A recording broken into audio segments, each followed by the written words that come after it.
I've been giving this a lot of thought, and I think that there are some married women who function as single women within a marriage. I don't know if you've given that any thought or not. And it does not mean that those women have troubled marriages. You think of women who have to take on that responsibility as being single because she's not single. See, in the marriage, she has a husband, but she functions as a single woman.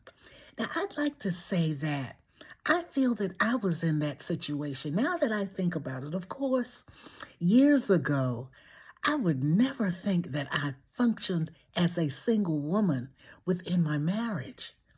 And I want you to think about that yourselves, my friends and family. Think about how you were in your marriage from the beginning up until now. Now, some of you still have your husbands. I lost my husband over 30 years ago.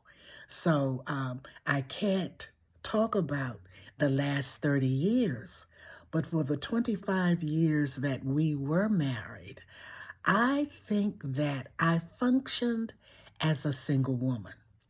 Now, I don't want us to look at that in a negative light because there are so many women now who function as a single woman within their marriage, and they may feel bad about it.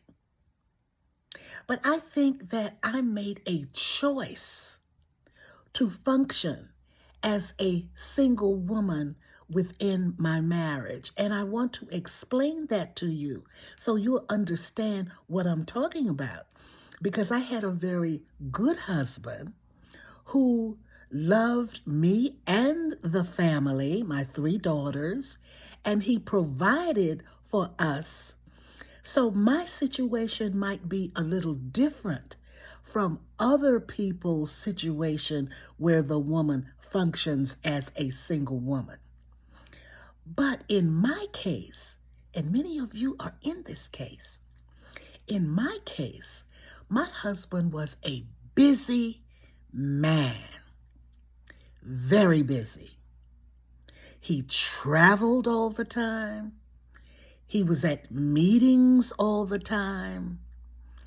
He had friends and obligations that took him away from the home in many, many instances.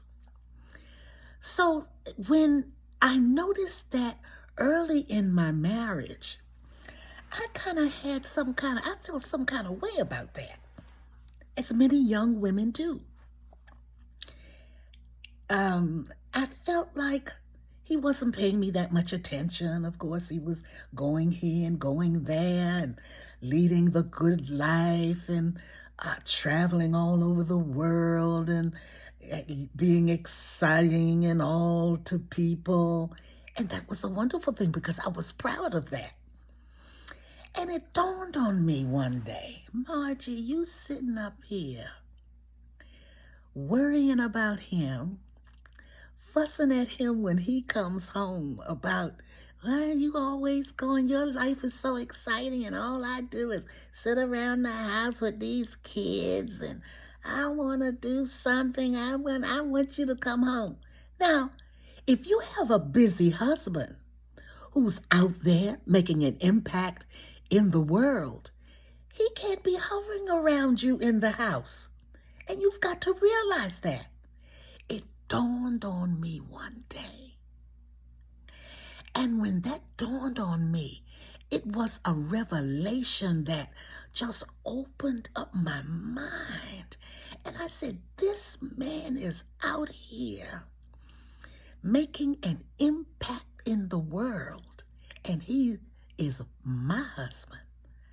And I'm proud of that. So why am I sitting around complaining? And I began to live my life with him with the kids, but in a single kind of relationship with myself and in the marriage. Now, you might say, well, what does that mean? That means this. When you are married to a busy man, you've got to find other things to do. And I don't mean running the streets and having a side piece and all of that. I don't mean that. That means that you find organizations to join. You find things that have purpose in your life. You work more closely with the PTA and involve yourselves more in the things that your children are involved in. You involve yourself in church. In other words, I was functioning as a wife, but as a single woman because I had my own car, my own money, and I was here and there and everywhere and doing what I needed to do for my family. And I think this is a realization that a lot of young women who are worried about the fact that their husbands are not home, just groveling around them, making them the center of attention, that they need to have a purpose in life and get on out there and do what needs to be done. And that can happen. And that too saves your marriage. I wonder how many marriages could have been saved if the woman who complained about her husband who was out there doing something meaningful, making an impact in the lives of others, if she could have just talked to herself and come to the realization that I must do something with my life. And with reckless abandon, just go on and do it. Some women like just to remodel the home. Some women like to paint. Some women like to garden. In other words, they just go and do what they want to do around the house. They cook better. They love to cook. They do.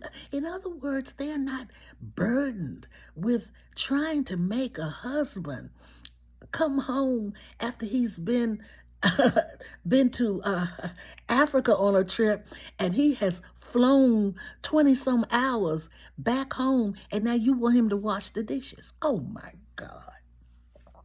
I can tell you some stories of friends of mine who also had husbands who were doing great things. So I want to admonish young women. Find a life. Get a life. If that means living like a single woman, that's okay. So that means that sometimes you're going to have to go to events by yourself. So what? You have other friends. You'll be going with them. You have some girlfriends. You have some sorors. You have church members. You find something to do. Find something to do. Don't complain to your man. Get the job done. Take care of those kids. Make sure that they are living properly and they have your love and care and attention. That's number one. Some of us worked outside of the home. I had a job. I was working an 8-hour day, plus had my kids, plus had organization. So I didn't have time to worry about my husband and what he was doing. And that's what we've got to do. Don't worry about what your husband is doing. Make sure that your mind is busy, that you are elevating yourself and that you feel good about yourself.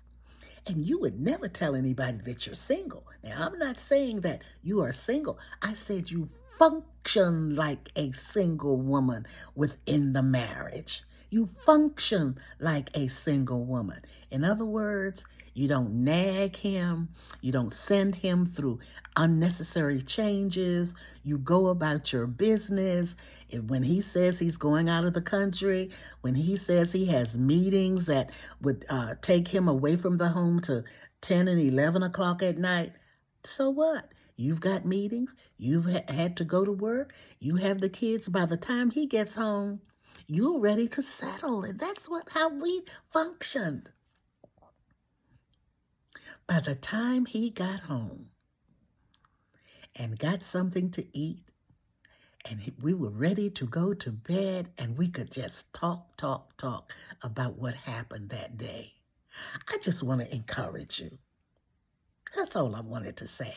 I want to encourage those women who think that they are living at the bottom of the barrel because their husbands are not under them all of the time. Live your life as a single woman to the extent that you have your own purpose, your own friends, your own ideas, your family, and of course you need a few coins in your pocketbook.